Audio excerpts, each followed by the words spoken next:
Señores y señores, tengan ustedes buenas noches. Antes de comenzar este evento, les voy a pedir, por favor, ya que este evento va a ser grabado y difundido a nivel nacional a través del canal del Congreso y las diferentes redes sociales con las cuales se están cubriendo este evento, pongan en modo silenciador sus teléfonos. Les voy a pedir, por favor.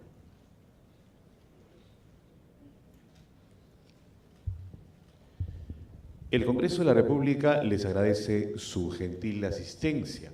Estamos reunidos en esta sala Andrade Carmona del Congreso de la República con motivo de una jornada más del programa de conferencias Martes Democrático de la Oficina de Participación, Proyección y Enlace con el Ciudadano. En esta oportunidad, la conferencia se trata de la descentralización, tarea urgente. Para que nos den más alcances, quiero dejar con ustedes al coordinador de este programa, a quien vamos a recibir con fuertes aplausos, al señor Sandro Castro Santillán.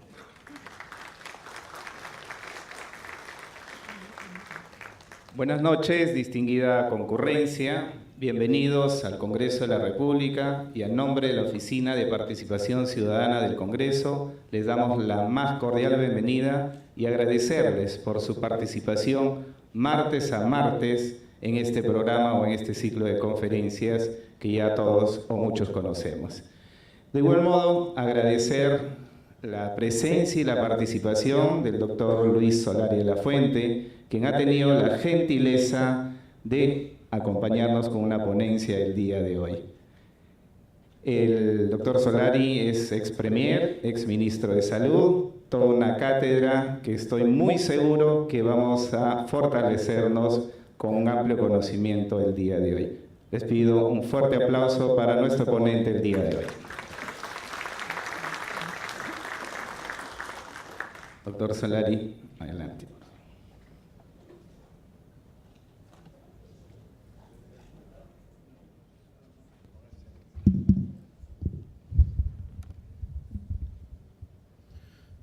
No es que de repente Harry la jala a usted, no sé.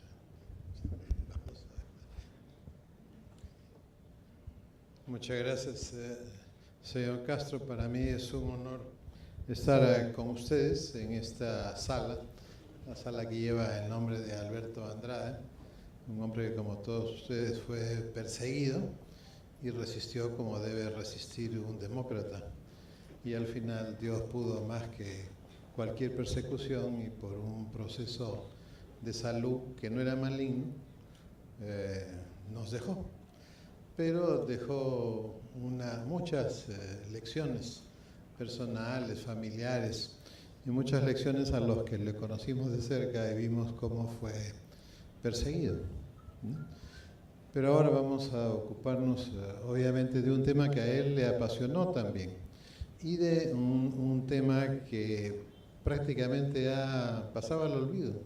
Acá tú ves la bajato, me voy pero no me voy, la mano perdida, ¿no? Un montón de temas en el aparato público peruano y el aparato privado también, que es importante mantener claramente por qué y para qué es que nosotros tenemos que tener descentralización. Nosotros no podemos seguir siendo un país que reproduce pobreza, reproduce injusticia.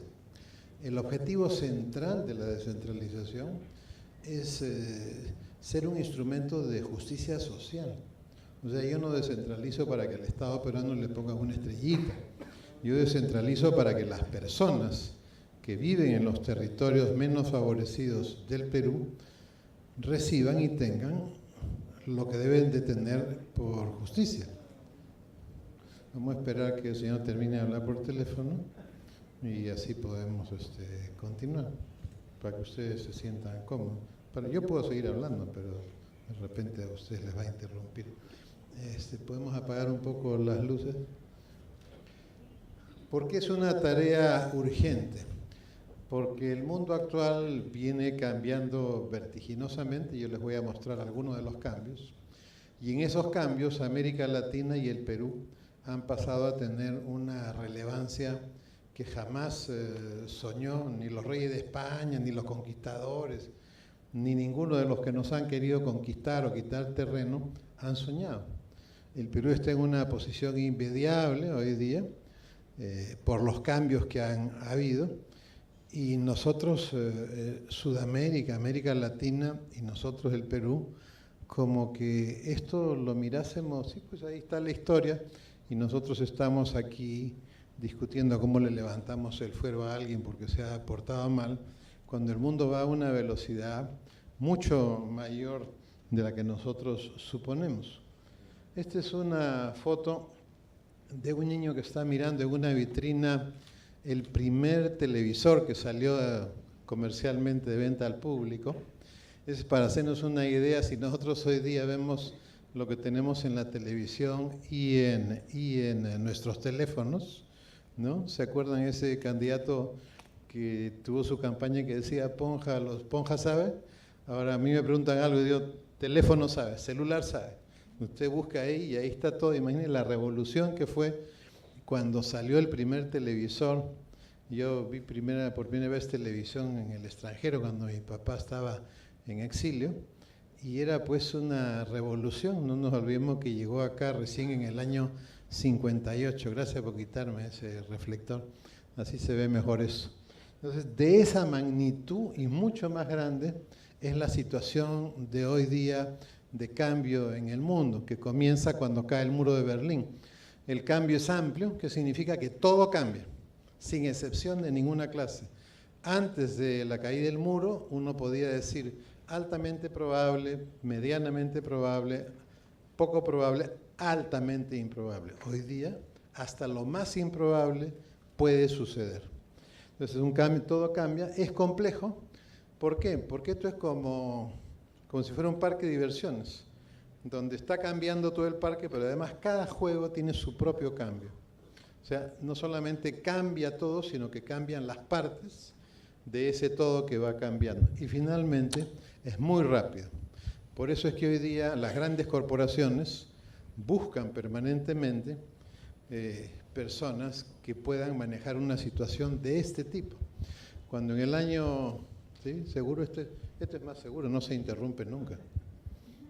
Esto es como un niño con su cordón umbilical, no hay pierde. En el año 2006, cuando nosotros todavía no sabíamos que iba a haber la crisis 2008-2009, había gente que ya sabía que venía la crisis 2008-2009. Entonces, Wolfgang Grulke es un físico, cultor de la teoría del caos, le hizo una encuesta, tiene un centro de futurología, y le preguntó a grandes corporaciones, a los presidentes del directorio, el tema de la crisis. Todos contestaron que sabía crisis, todos contestaron que no les preocupaba la crisis que se venía. La gran preocupación era con qué personas iban a resolver y manejar esta crisis. No se olviden, a veces dicen, no, el Estado esto, el Estado lo otro, el Estado. No, no es el Estado. El Estado no pasa caminando acá por la puerta. Son personas a las que les encargamos la conducción de la cuestión pública o de la cuestión privada, que hacen su trabajo mal. Hay gente que lo hace muy bien y hay otra que lo hace mal y cobra como si lo hiciera bien. Y ahora vamos a ver las consecuencias de eso. Entonces, el cambio comienza en el año 89. Este era el mundo, el mapamundi que todos en los colegios nos han enseñado, ¿no es cierto? El Perú mirando hacia ninguna parte, al borde de la hoja. Y de repente, en una sola semana de noviembre, el lunes y martes se creó APEC, el Foro de Cooperación Asia-Pacífico, se creó el lunes y martes de una semana de noviembre del año 89, y el jueves y viernes se cayó el muro de Berlín. O sea, en solo 7 días cambió toda la historia económica y toda la historia política de lo que nosotros habíamos conocido en el siglo XX. Esta señal que pasó desapercibida y que simplemente fue tinta en periódicos y tinta en fotografías, es el inicio de un gran cambio y que todavía sigue y continúa. Pues lo primero que sucedió es que el Océano Pacífico se convirtió en el centro de la economía mundial, se produce más de la mitad del PBI, y oh sorpresa, los países del Pacífico, de América Latina, y en especial el Perú, ya no mirábamos a la página, estábamos en el arco, en un lado de la cancha. Entonces pasamos a ser testigos del mundo europeo, del hemisferio norte y el Atlántico, pasamos a ser protagonistas, por lo menos teníamos un sitio en Occidente Medio. Y ahí está, pero en el arco. ¿Qué características ha ido ganando América Latina? De los 10 países más biodiversos del mundo, 6 están en América Latina. Solamente para que ustedes vean el valor que tiene hoy día América Latina solo en este aspecto. De los 6, 3 son miembros de la Alianza del Pacífico, como ustedes saben, México, Colombia, Perú y Chile, pero estos 3 son 3 de los países más biodiversos del mundo. Todavía no ha salido la del año 18, es la tarjeta de puntaje para los mercados emergentes, es decir, cuáles son los mercados en los que es de mejor rendimiento y menor riesgo invertir. Miren ustedes, de los 20 mercados en el mundo para invertir en el 2018, ¿no?, de los más atractivos de esos 20, teníamos que habían 5 en América Latina. México el año pasado fue el país más atrayente para invertir en el mundo. Vayan ustedes a cualquier tienda, hagan lo que hago yo. Usted va a comprar un televisor, usted no mire la pantalla, no mire el tamaño. Váyase a la parte de atrás y miren qué país está hecho y sobre todo la fecha de fabricación. Mientras venían del Asia, tenían fecha de fabricación. Ahora no todas las marcas dicen la fecha, pues le van a vender oferta y usted va a comprar un televisor del año hecho en el 2017, ya no, esa tecnología ya fue. Pues, más bien que le paguen por llevárselo, pues ya no sirve. Entonces, México, el sitio donde se hacen la mayoría de los televisores que nosotros compramos en toda América Latina, porque era muchísimo más barato producir un televisor japonés en México o coreano que producirlo en Vietnam. En China ya es más caro que en México. Para que vean ustedes la velocidad del cambio y cómo ese cambio va sumando. Eso es como que usted quiere comprar algo de un sol y va rebuscando, pues 10 centavitos acá, 20 centavitos. Oye, dame, tengo que pagar el peaje. ¿Quién tiene sencillo? Hace su colecta de 10 céntimos en 10 céntimos hasta que junta los penosos 5.70 de uno de esos peajes. Igualito. ¿No? Entonces, México y América Latina han ido agregando cuestiones de valor que le han ido sumando a esta estupenda posición que ha adquirido América Latina. Tiene usted, y qué casualidad, de los 5 países que eran en América Latina los mejores para invertir en el año 2018, 4 de ellos están en la costa del Pacífico. ¿Casualidad? No, pues es la costa del Pacífico, la cuenca, y los 4 miembros de la Alianza del Pacífico. O sea que sí está funcionando la Alianza del Pacífico para atraer miradas. Esto es Kei Chang, es un americano descendiente de chinos, que en el año 2015 hizo el índice de poder del idioma. Son 5 variables que están, son 5 variables divididas en 5 subvariables y que las han combinado de tal fórmula que sale esta puntuación y es el peso que tiene cada idioma en el mundo. No es por el número de personas que lo hablan, sino es un conjunto de características que tienen que ver con las exportaciones, con el PBI per cápita, el número obviamente de gente que habla, los contenidos de internet, etcétera, etcétera. Entonces tenemos primero el inglés, después el mandarín, después el francés, y el 4º idioma de poder del lenguaje es el español. Para el año 2050 será el 3º, significa que es el único idioma que va de poder en crecimiento. ¿Qué significa? Obviamente que esto es un valor para América Latina, que cada vez América Latina va a tener en el español o en el castellano un elemento de poder adicional. Este es el mapa de personas de 60 años o más, entonces es el mapa de envejecimiento del año 2015, que es el de aquí arriba, y el del 2050. Mientras más claro el mapa, menos envejecido. Como ustedes pueden ver, los continentes más claros están en el hemisferio sur. Significa básicamente América Latina y África, los continentes del siglo XXI.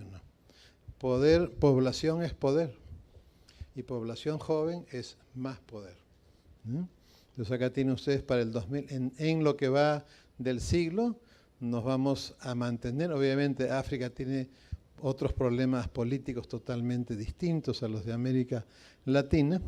Acá tienen ustedes como países muy envejecidos en América Latina son Cuba, son Chile, también está Uruguay, pero esto le da un valor adicional a la región.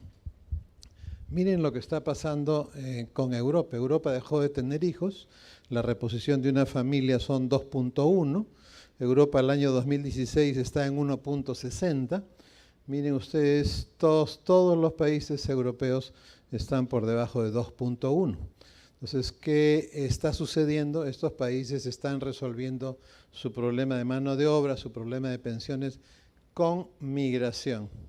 En el año 80, tienen ustedes acá, la mayoría de los hijos de los europeos nacían de europeos. En el año 2016, la mayoría de los hijos de los europeos son hijos de inmigrantes. Obviamente esto crea un problema importante en la mano de obra, en la cultura europea, pero esto sumado a la crisis, miren lo que ha pasado. Esta era la migración desde América Latina a la Unión Europea, iba en subida hasta la crisis económica y hemos dejado de ir a Europa cada vez menos. En cambio, Europa ahora viene a América Latina. Hay migrantes europeos a América Latina, no solamente por las razones demográficas, sino porque América Latina en este momento es el territorio, a pesar de que crece poco, es el territorio de mayor crecimiento homogéneo en el mundo. Entonces, obviamente, estos europeos vienen para encontrar trabajo, pero los que vienen son ilustrados. O sea, vienen y traen un aporte de otro sistema universitario y de otra visión educativa. Mientras que nosotros todavía privilegiamos la acumulación de conocimiento, cuántas maestrías, cuántos títulos, sube un ministro nuevo y lo primero que dice, yo estudié acá, yo estudié allá. Hoy día, eso ya no importa. No importa cuánto conoce uno, sino lo que importa es qué sabe hacer con lo que conoce. Por eso es que la historia de vida es tan importante para América Latina y para los peruanos. Cuando dicen, oye, fulano de tal va a ser candidato, no importa si el fulano se hizo multimillonario en Australia y regresa después de 30 años. Lo que importa es aquí cuál es su historia pública, qué ha hecho por el Perú, qué logros puede exhibir o puede mostrar. Entonces, en este caso, estos europeos que están viniendo son europeos que tienen una visión distinta. Mientras que en el hemisferio sur, donde estamos nosotros, la primera destreza que todavía se le exige a alguien en el trabajo es cuánto conoce. En el hemisferio norte, primero les piden relaciones interpersonales. Eres un gritón, eres un tipo que no eres armónico, acá no te queremos. Uy, acá hay un historial que le pegaste a tu primera enamorada, ni a hablar, no queremos. Y la segunda es analítica. Gente que entienda lo que está pasando para poder actuar de acuerdo a lo que está pasando. Y no que se le baja una llanta y va corriendo a comprar una batería. Pues ¿no? Eso no. Ahora vamos al futuro inmediato, ¿no? El futuro inmediato es la clase media está creciendo en el mundo y esto significa que esta es la clase media en el 2018, así va a ser en el año 2030. Esto significa una revolución en el mercado de alimentos, porque la clase media lo primero que cambia es su patrón de consumo alimenticio. Acá tienen ustedes, la clase media en los países de ingresos bajos crecerá 5% en el 2005 al 25% en el año 2030. Y estos son los componentes de clase media. Y miren ustedes la clase media en China en el 2005, cómo va a ser a nivel mundial la proporción de clase media en relación a la población del mundo, y nosotros estamos aquí, que también estamos aumentando la clase media. Entonces, China en el año 2025, los hogares de clase media van a pasar, imagínense, en el año 2005, que eran apenas 12 y 9, 20%, van a pasar a ser 80%. Estamos hablando de un mundo totalmente distinto en el que hemos nacido. Esta es la revolución del mercado de alimentos que se va a producir. Entonces, ¿y cuál es la utilidad? Júntenlo con la mayor biodiversidad que tienen los países de la Alianza del Pacífico, o estos 6 países latinoamericanos, y van a entender por qué, en vez de llorar por el tema de la minería, dedíquense a cambiar las formas productivas y el aparato productivo peruano, y hay que darle de alimentar a toda esa gente. Eso va a dar más plata que cualquier mina de oro. Solamente que en las minas usted vaya a hacer su denuncio y después se lo vende a alguien. Acá no, porque acá tiene que trabajar de verdad, pues, ¿no? ¿Ya? Y aquí tienen esto. Este es un pronóstico que se hizo en el año 2012, súper interesante, desde Angus Madison. Miren ustedes, China le ganó a Estados Unidos en consumo de acero en el año 99, le ganó en celulares en el 2001, le ganó en exportaciones en el 2007, le ganó en ventas al por menor en el 2014, en Producto Bruto Interno por paridad de compra, que le iba a ganar en el 2016, le ganó en octubre del 2014, 2 años antes. Y está pronosticado que en el año 2025 le ganaría en gasto de defensa. En ese momento, China pasaría a ser el país más poderoso del mundo. Por eso es que ustedes ven que Estados Unidos está aumentando su gasto de defensa. No es porque el señor Trump quiere favorecer a los fabricantes de armas, ni porque el señor Trump está con nubes grises en la cabeza. Es porque simplemente está en juego en este momento el poder mundial, el poder militar, el poder de fuego. Y eso se conoce muy bien. Un dictador mandó al exilio a mi padre porque era general de brigada. Y lo mandó al exilio para no hacerlo general de división. Porque en esa época no era como ahora, que hay varios, hay un montón, ¿no? El general de división tenía mando de tropa y poder de fuego. Entonces, el poder de fuego significa, en el juego del poder mundial, algo totalmente distinto, que obviamente no están dispuestos a ceder. Y ustedes tienen que, si uno tendría que votar, imagínense, un referéndum, yo que prefiero que Estados Unidos o que China sea el país más poderoso del mundo, ese sería un buen referéndum, ¿no? Entonces, ¿qué ha pasado entre el año 89 y el año 2025? En un periodo muy corto, tenemos un mundo nuevo, en donde la cuenca del Pacífico está llena de organizaciones que tienen que ver con el crecimiento y el desarrollo de la región, donde los tratados de libre comercio han entrado a tallar con fuerza entre los países de la cuenca del Pacífico, y nosotros, que no somos tontitos, por supuesto, hemos hecho la Alianza del Pacífico, que son los países que ocupan prácticamente 3/4 partes de la costa occidental de América Latina. Es decir, es una alianza súper estratégica. Pero no solo es que se ha convertido en un mundo nuevo, sino que además América Latina es como la bisagra entre el Atlántico y el Pacífico, entre el futuro y el pasado. Entonces, y nosotros tenemos en este momento una posición muy importante, estratégica, porque además estamos en la parte centro-sudamericana, no estamos ni en el extremo sur ni en el extremo norte, sino estamos en la parte centro-sudamericana. Todos quieren estar en América Latina. Entonces, el principal inversionista durante toda la década pasada, ¿quién ha sido en América Latina? La Unión Europea. Porque en la práctica saben que invirtiendo eso implica un posicionamiento, pero es un posicionamiento en el balcón. Y yo, imagínense, pues yo vivo acá mirando la avenida Bancay, pero allá tengo unos amigos que tienen una casa en la Plaza de Armas. ¿Y cómo hago yo para mirar a la Plaza de Armas?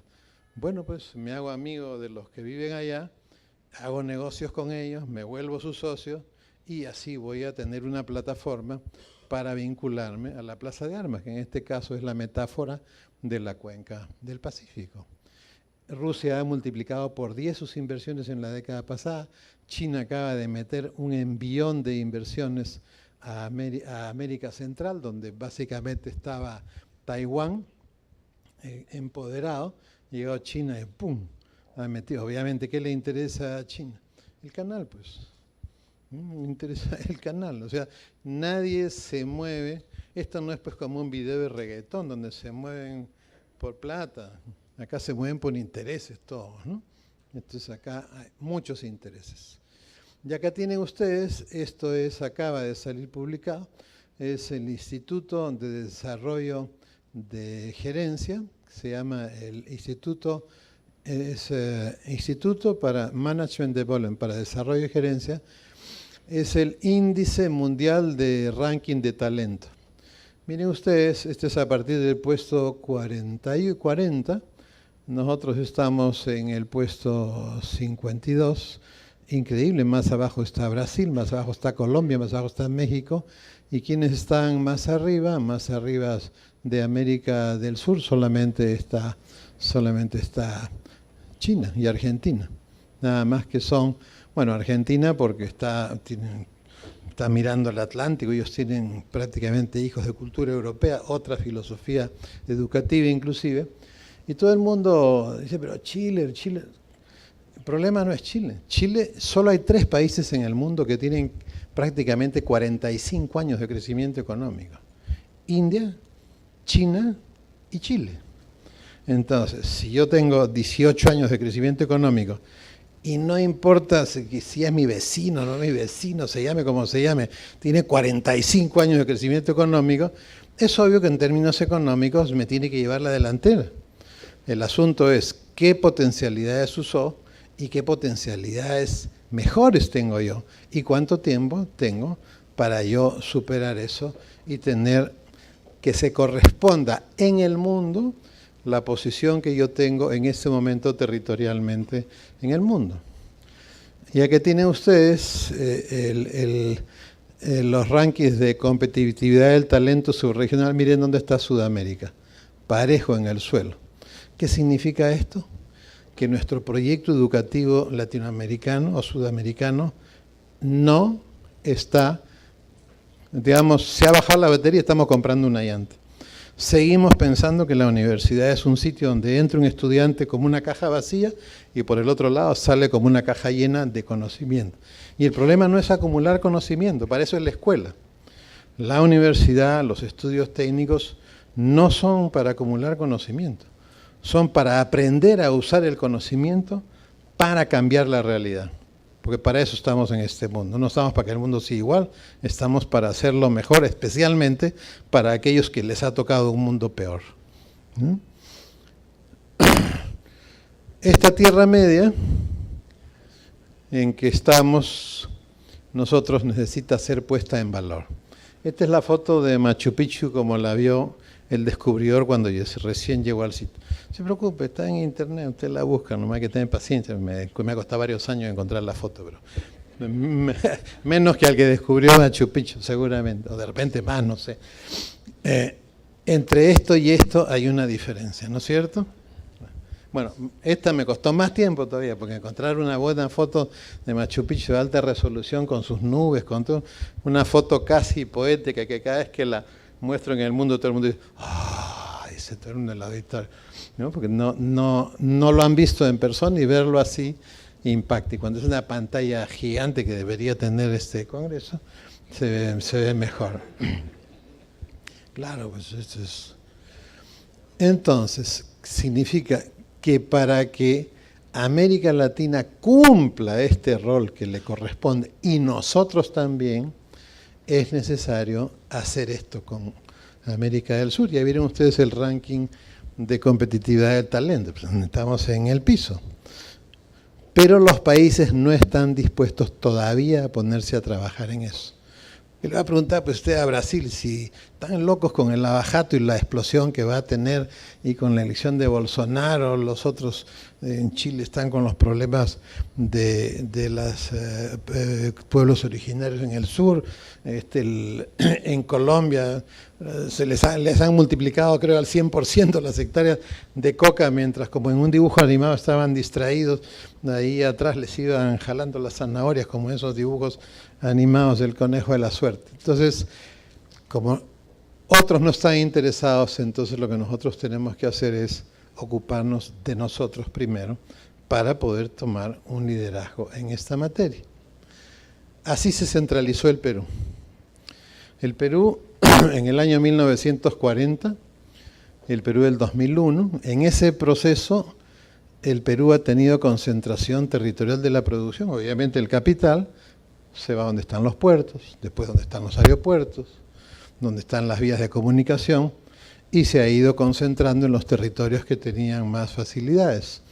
Obviamente la gente va buscando trabajo y luego se concentró la población, y como el presupuesto se distribuye en América Latina por densidad demográfica, obviamente se concentró el presupuesto. Este es el proceso que ha seguido, no se concentró porque los limeñitos eran unos afanosos políticos y unos malditos que querían todo el poder. No era un tema político, ha sido un tema de origen económico, base económico productivo, que ha tenido esta secuencia. Todos los países tienden a concentrarse, todos, pero mientras que los países de la OECD se concentran y cada vez son más desiguales, los países de América Latina se concentran y son cada vez más desiguales. Significa, ¿dónde está la diferencia? Bueno, la diferencia está en que la Europa y la posguerra la construyeron personas que tenían una visión fraterna del mundo. Y ellos son los que crearon el estado de bienestar, y a pesar de los problemas graves que tienen hoy día por no tener hijos y por tanto cada vez menos aportantes a los fondos de pensiones y otros problemas internos, como ustedes saben, han conseguido concentrarse reduciendo la desigualdad, mientras que América Latina la aumenta. Y ahora vamos a explicar por qué sucede esto y cómo se arregla. Porque estamos hartos de... Esta es obviamente la población, esto es del censo del año 17. Ustedes ven, en el año 40 la población era 65 rural y 35% urbana. Ahora obviamente estamos en este nivel casi en 90,10, casi. Esos son los datos del censo. Esta es una economía descentralizada. Es un esquema, obviamente, intercambian bienes, esto es un país, otro país, intercambian bienes todos los territorios, cruzadamente, linealmente, todos los territorios se benefician con el intercambio. Este es el intercambio entre una economía centralizada, donde el PBI está concentrado en pocos territorios, y estos es una economía, pues España, Francia, como quieran llamarle, una economía desconcentrada, que a la hora que intercambian bienes, quienes más se van a ir beneficiando son los territorios donde está concentrada la producción. Este es el Perú del año 2001. 76% del PBI peruano lo producían estos 7 departamentos, que concentraban producción, población y presupuesto. Produciendo, ¿no es cierto?, pobreza, produciendo afectación de los derechos sociales, afectación de los derechos civiles y políticos y afectación de los derechos económicos. Y esta afectación, obviamente, se le achaca siempre a la política. Entonces, además hay una distancia entre ciudadanía y política, desconfianza hacia el Estado y un Estado poco creíble. Entonces, ¿qué es lo que se planteó hacer?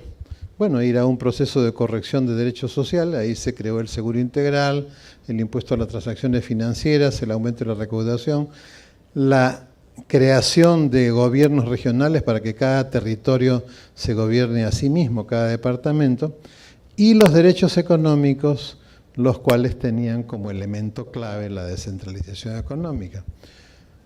No se olviden que el origen de la centralización en el Perú es económico-productivo. Y yo no voy a tener descentralización en el Perú mientras no haga una descentralización económico-productiva. Simple. Lo que hemos hecho ahora, tenemos una descentralización administrativa, o sea, mandamos presupuesto, mandamos competencias, pero la población y la economía sigue viniendo en sentido contrario. ¿Cuánto tiempo va a aguantar eso? Nadie sabe.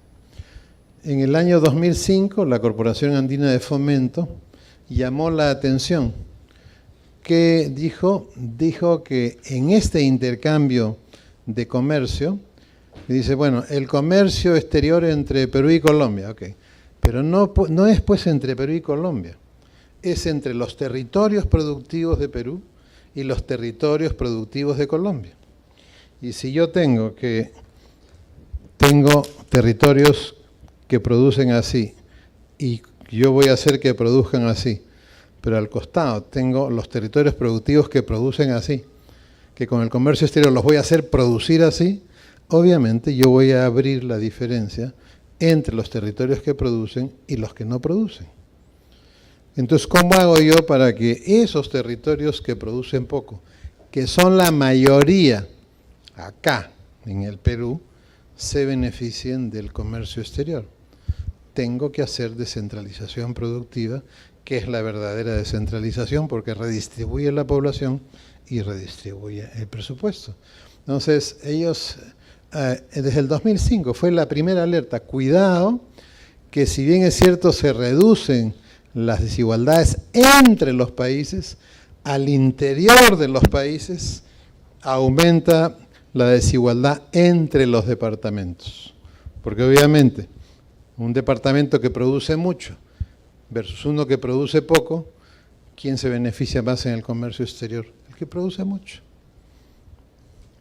Entonces, si yo tengo concentración territorial de la producción, de la población y el presupuesto, ¿qué tengo que hacer si esta es la llanta baja? Tengo que ir a comprarme una llanta, no a comprarme una batería. Tengo que hacer descentralización productiva, eso es lo que va a redistribuir territorialmente a la población y eso es lo que redistribuye los ingresos y lo que redistribuye el territorio.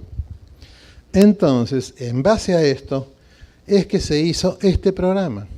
Este es el diseño básico, el ABC de la descentralización peruana. Entonces, ¿qué tenemos que hacer para cambiar el Perú? Tenemos que hacer dos cosas. Reentrenar a todo el aparato del Estado para que aprenda a gestionar este cambio que se produce tan rápido en el mundo y hacer descentralización productiva. Simple. Entonces, los 400 millones que prestó el BID para hacer esta revolución y reinstalar, por supuesto, la carrera pública, ¿no? Para que cada vez que cambie un gobierno, cambian pues directores, viceministros, ministros y punto. Acá a veces llega un ministro y dice, por favor, todos los que entraron desde el 28 de julio del año pasado hasta ayer, se van a la calle. Y pone gente nueva, desde porteros, choferes hasta el viceministro. Con eso, imaginen acá, pero ni el chifa de la esquina podría sobrevivir así cambiando a todo el mundo cada 6 meses. Entonces, los 400 millones que prestó el BID se devolvieron sin ser utilizados. El primer error público fue en el Parlamento, en el 2004, cuando el gobierno le entregó a la oposición el Congreso. ¿Y la oposición qué pidió? Fácil, la Comisión de Descentralización y Reforma del Estado. Y todo lo que se había trabajado para la carrera pública, para tener, como yo tenía cuando trabajaba en el Hospital Almenara, grado, subgrado, iba subiendo, si me quemaban las pestañas, subía más rápido, ganaba más, podía hacer un proyecto con mi familia. Hoy día un funcionario público hace un proyecto, se mete, dice, matricula a su hijo en la universidad, cambian al ministro y le dice, que mañana te vas. Mañana te vas. Pero mira, no, te vas. Pero yo sé esto, te vas. Y trae, ya sabemos a quién. Entonces se eliminó todo lo que se había trabajado de carrera pública, lo cual era fundamental para esta parte. El Perú, el 62% de los distritos del Perú son rurales y 75% de las provincias peruanas son rurales.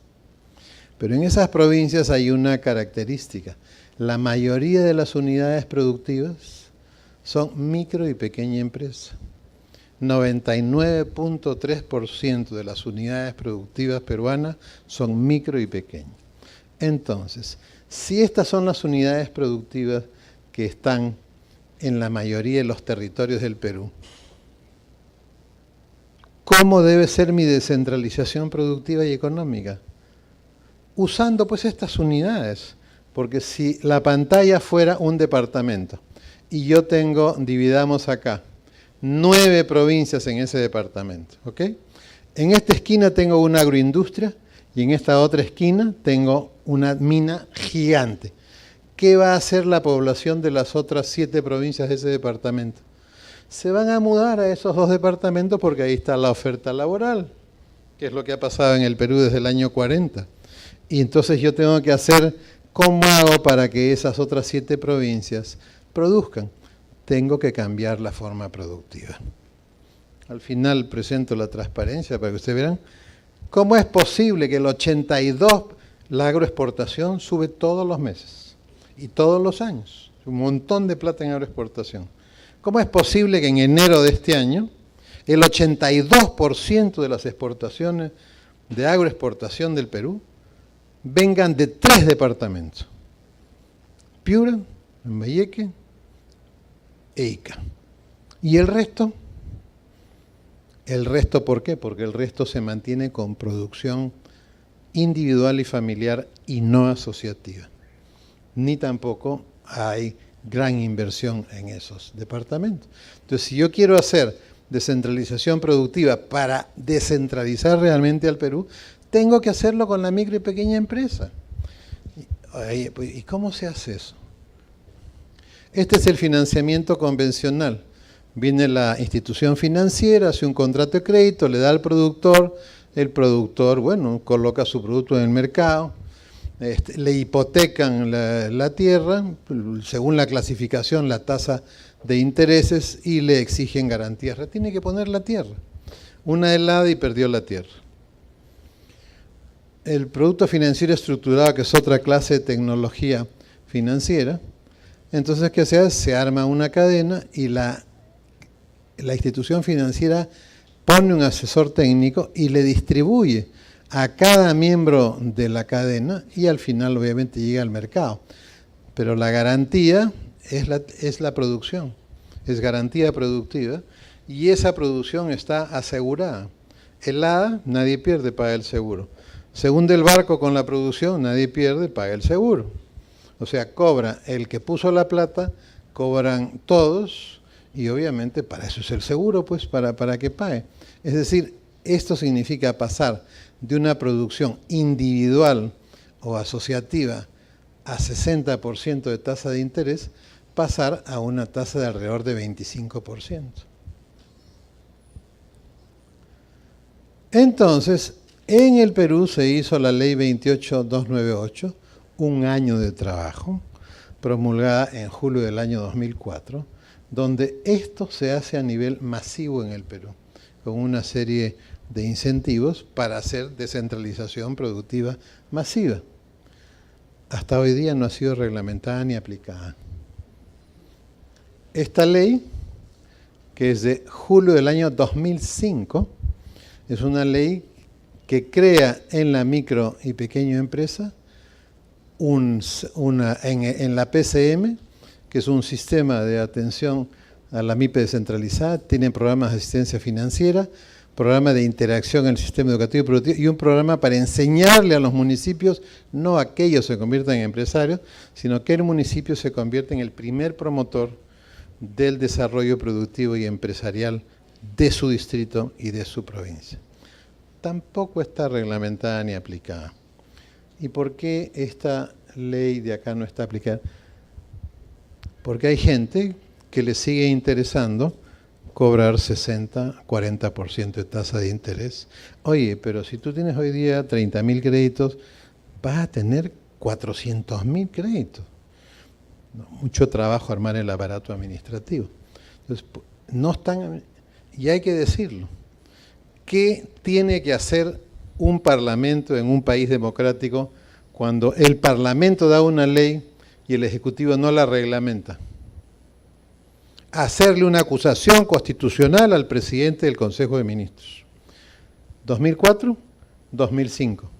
Ya ustedes saben quiénes no han hecho acusación constitucional y quienes finalmente han tolerado que se favorezca a los prestamistas usureros de las zonas rurales del Perú. Entonces, ¿qué año estamos? 19. 2014, 15 años de retraso de adecuar el Perú a lo que está pasando en el mundo y 15 años de retraso de gente que lleva miles, cientos, miles de años, decenas de años esperando que les llegue la justicia a su país. Obviamente estos territorios que hacen programas sociales. El programa social vuelve más dependiente al pobre del aparato público y del poder político, sujeto a manipulación. Esto lo vuelve libre e independiente. Entonces hay gente que no quiere, pues, que no quiere que no haya programas. Entonces el programa social sí tiene que haber. En tanto yo hago esto. No es que yo le voy a quitar el programa social, porque en donde haya tenga que estar, hay que estar. Pero mientras que hoy día yo tengo a la mayoría de los peruanos de las zonas rurales con salud subsidiada, es decir, con plata del Estado, estos sistemas me permiten tenerlos con seguridad social, aportando al fondo de pensiones, creando nuevos mercados crediticios, creando una revolución financiero-productiva en el Perú. ¿Y qué hago yo cuando esta familia que hoy día tiene salud subsidiada pase a tener salud contributiva en salud?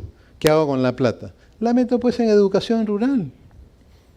La meto en educación rural. Entonces yo tengo una visión más amplia de las cosas y no sigo pensando que el problema de salud de los peruanos se va a resolver desde el Ministerio de Salud, porque eso es mentira.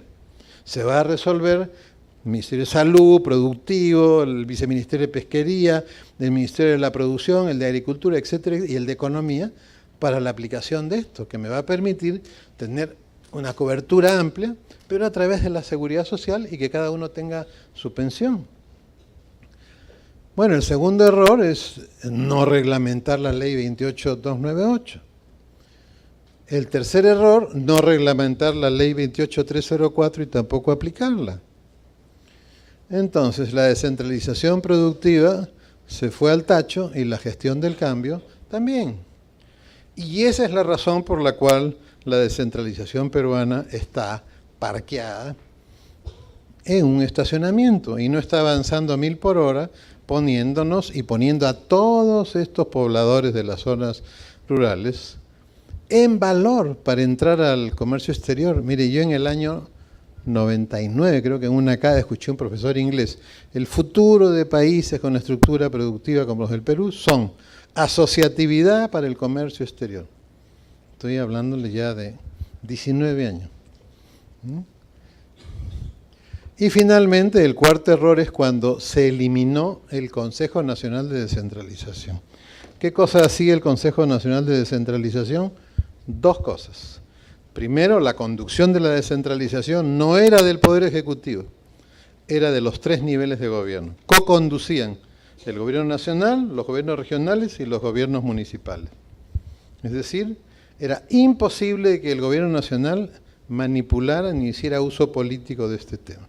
Y lo segundo, el Consejo Nacional de Descentralización creó un sistema de acreditación de competencias. Oye, ya te voy a transferir las competencias de salud, pero tú todavía no tienes capacidad para manejar vacunaciones, no te la puedo transferir.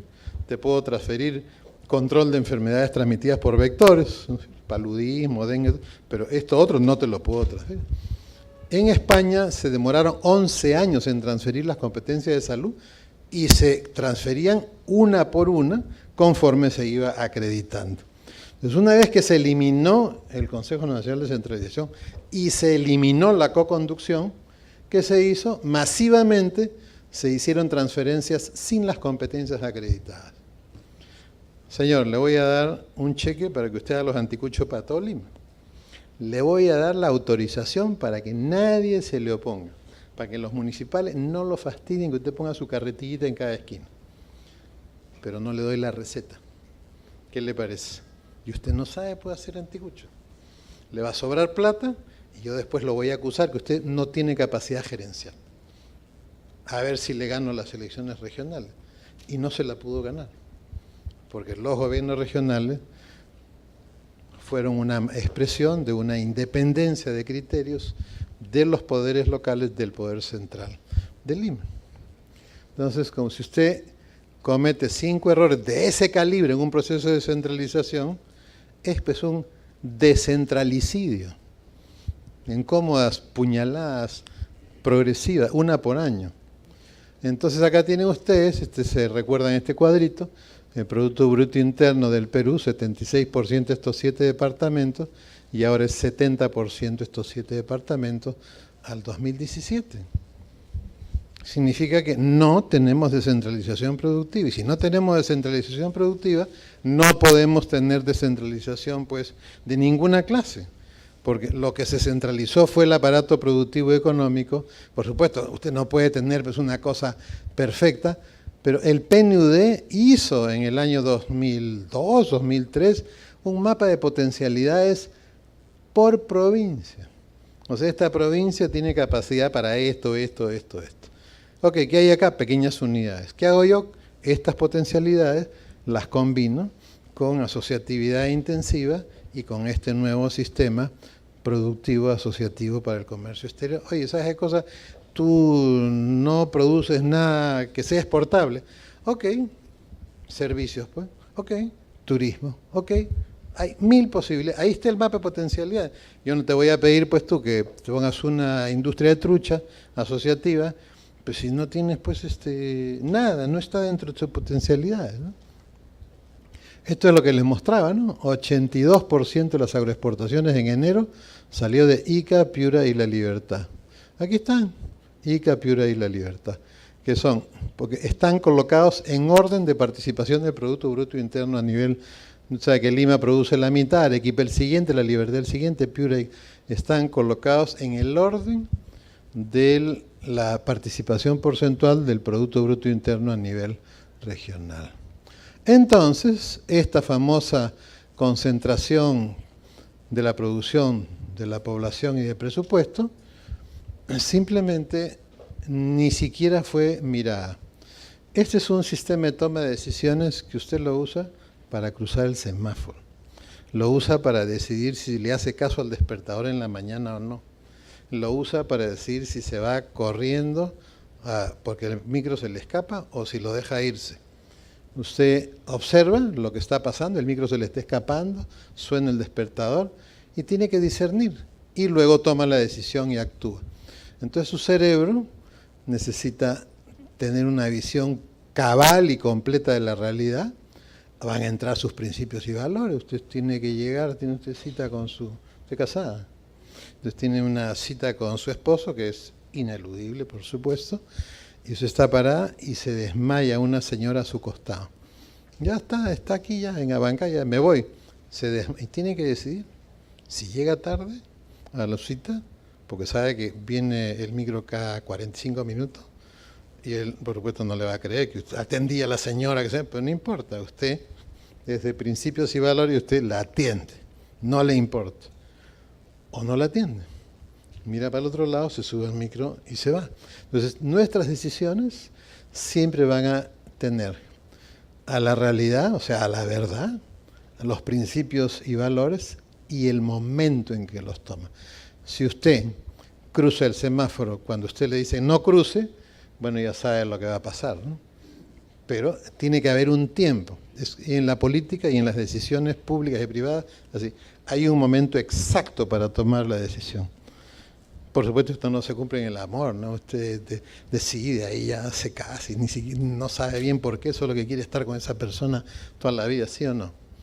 Diga que sí, pero su esposa lo va a ver por Facebook ya. Entonces, esto que teníamos que hacer en base a esto, simplemente cuál es uno de los problemas inmensos en el mundo hoy día. Las decisiones se están tomando haciendo a un lado los principios y valores, o se están tomando haciendo a un lado la realidad. Se me baja la llanta y yo voy y compro una batería. Si lo que tenía yo era concentración de la producción en este orden, lo que yo tengo es hacer el proceso inverso. Pero esto, llevamos 18 años y pico de descentralización y de esto no se habla. Ni siquiera se habla. Es como que usted describe un auto y usted no describiría la parte delantera del motor, como que no existe. Eso se llama tomar decisiones y actuar lejos de la realidad. Y acá tenemos la explicación. Este es el estudio del 2015 de la CAF sobre el Estado latinoamericano. Calidad, toditos aprobados. Efectividad, esto significa eficiencia, esto significa eficacia. Esto significa me ponen mi estrellita y esto significa yo le cambio la realidad a la gente. La hago feliz. ¿Dónde está el Perú? Jalao todos estos años. Es decir, el Estado peruano está al margen de la realidad. En este tema, por lo menos. Esta es la cruda realidad, pues no me voy a callar. Entonces, la descentralización productiva no se hizo, la gestión del cambio tampoco se hizo. Entonces, ¿cómo es que cree la gente y nuestros gobernantes y etcétera, etcétera, que América Latina y sobre todo los países de la cuenca y sobre todo nosotros vamos a poder jugar este papel? Nos han entregado el rol protagónico de una película que tiene garantizada una asistencia permanente durante 25 años siguientes. Y resulta que no estamos preparados, no estamos puestos en valor. Yo no voy a querer arreglar el Perú con 50 provincias urbanas y las otras rurales, las otras 146 provincias rurales, que miren pues. ¿Y cuáles no van a mirar? Bueno, las rurales de, ya sabemos, ¿no?, de Piura, de Lambayeque y de Ica. Pero las del resto de los departamentos van a mirar. Y les vamos a mandar programa social. ¿Qué clase de democracia es esa? Entonces, esta tarea pues es una cuestión urgente. Es una cuestión urgente. El tema de la descentralización verdadera, la descentralización real, no la que nos hablan los académicos, lo que parece que viviera en otro país, ¿no es cierto?, de que sigamos haciendo cosas, entrenemos a la gente, que venga la plata de tal sitio, vamos a entrenar a todo. No se trata de eso, no se trata de conocer más, no se trata de que me pongan mi... Ya vimos, súper eficiente, pero jalados en eficacia. Entonces, mientras nosotros no podamos o no nos decidamos a hacer una descentralización efectiva, el problema principal que tenemos es que el comercio exterior, que cada vez crece más, está aumentando las desigualdades entre los territorios que producen, que ya sabemos cuáles son, y los territorios que producen poco, porque no es que no producen poco. Esa desigualdad territorial, que es la madre de todas las desigualdades, viene empeorando en nuestro país y es como si fuera la llanta baja que nadie mira. Entonces, esta es una situación de urgencia y nosotros debiéramos exigirle esto realmente a las personas que arman debates sobre descentralización y no hablan del mundo, no hablan de lo que las tareas que tiene el Perú ante el mundo y no sé, están ahí en la parte teórica, en la parte académica. Esto es una cuestión urgente, esto no necesita mucho debate, simplemente necesita tomar decisiones, aplicar las cosas que están ahí enlatadas que no se han querido aplicar, hacerle pues su acusación constitucional a la gente que no quiere reglamentar para favorecer a algunos. Yo finalmente les voy a contar cómo funcionan los intereses y los poderes ocultos de nuestro país y no voy a mencionar un solo nombre para que ustedes vean cómo podemos hacer eso. Usted sabe que el Perú pues, es el segundo país productor de cocaína del mundo y saben que también tenemos 70% de informalidad, que el contrabando es lavado de dinero. Y dice, pero hay un elemento clave con el cual uno puede... Bueno, y el 60% del transporte de carga se hace en vehículos informales. Entonces, ¿qué es lo que yo tengo que hacer? Así como uno pasa la maleta por los rayos X en el aeropuerto, yo puedo llenar el Perú de cámaras de rayos X y que pasen los camiones. Y yo voy a mirar pues todo lo que hay adentro del camión, voy a mirar si hay insumos químicos, si hay droga, si hay contrabando, si hay tráfico de personas, todo voy a mirar. El gobierno de Canadá en el año 2002 le dijo al Perú: señores, yo voy a regalar las cámaras de rayos X para las carreteras. Bueno, ¿y cuántas? Las que ustedes necesiten. Pero ¿y dónde está pues la trampita? Conociendo cómo es nuestro querido país, los canadienses dijeron: solo hay una condición. Nosotros, los canadienses, operamos las cámaras, operamos estos escáneres y a los 10 años nos retiramos y les dejamos instalados los escáneres de última generación. Ya. Respuesta del Estado peruano: oye, pero no tenemos plata para hacer el estudio de qué cámaras necesitamos, cuántas cámaras. No hay problema. Acá está, bueno, no me dieron un peine, dijeron ya, acá está la plata para hacer el estudio. No se hizo el estudio y nunca se instaló una cámara. Ningún ministro de la producción, ni los más malgeniados, ni los que patean escritorios, ni los que insultan a otros en los medios, ha podido hacer que en el Perú se instale una cámara de rayos en una carretera. Y todas estas lacras que yo les he mencionado, que para erradicarse necesitan que estén esas cámaras en las carreteras, hasta ahora cantan reggaetón y victoria. Porque los ministerios que debían haber tomado la decisión, no la tomaron. Es para que se hagan ustedes idea, y también la gente que nos ve en las redes, de qué clase de peruanos hay entre nosotros que sirven a otros intereses y no a los intereses de la patria. Y los intereses de la patria incluyen ocuparse de los olvidados de las zonas rurales del Perú, por supuesto, haciendo esto que les he mencionado, en donde otros países nos han ayudado a armar el sistema, a armar las normas, todo. Y ahí están, material de biblioteca, leyes peruanas convertidas en material de biblioteca, y solo Dios sabe si siguen vigentes o si son rescatables. Entonces, esto último que les he contado es para que ustedes puedan apreciar, queridas amigas y amigos, realmente por qué razón los peruanos tenemos que conformar una sociedad civil importante.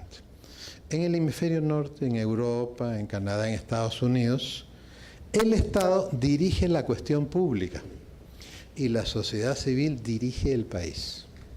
En América Latina y en el Perú, el Estado dirige la cuestión pública y el Estado dirige el país. Y esta es una cuestión que, por lo menos en este tema de descentralización, la sociedad civil peruana debería exigir que se haga esto sin cuidar los intereses de los prestamistas rurales, que lo único que quieren es quedarse con la tierra de los pobres peruanos que trabajan con sistemas individuales o familiares productivos. Así que yo les agradezco que hayan venido, que nos sigan por las redes, y si esta noche van a tener una noche de insomnio por haber mostrado cómo esto se programó, cómo otros peruanos lo han ido destruyendo poco a poco por intereses políticos, económicos o lo que sea, y con el ejemplo de las cámaras de rayos X, mostrarles lo que nosotros enfrentamos realmente. No enfrentamos esos poderes, nos enfrentamos a nosotros mismos. Einstein tiene una frase estupenda, no he traído la diapositiva, pero uno no se puede olvidar: el problema no es la maldad, sino los que la permiten. Muchas gracias.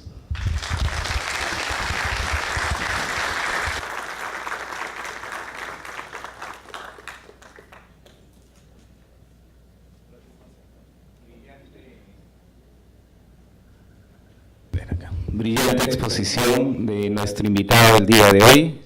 Y continuando con la dinámica que caracteriza a Martes Democrático, permítame, doctor Solari, hacerle un reconocimiento a nombre del Congreso de la República y la Oficina de Participación Ciudadana, con la entrega y reconocimiento de un presente, un diploma a nombre del Congreso de la República. Un fuerte aplauso.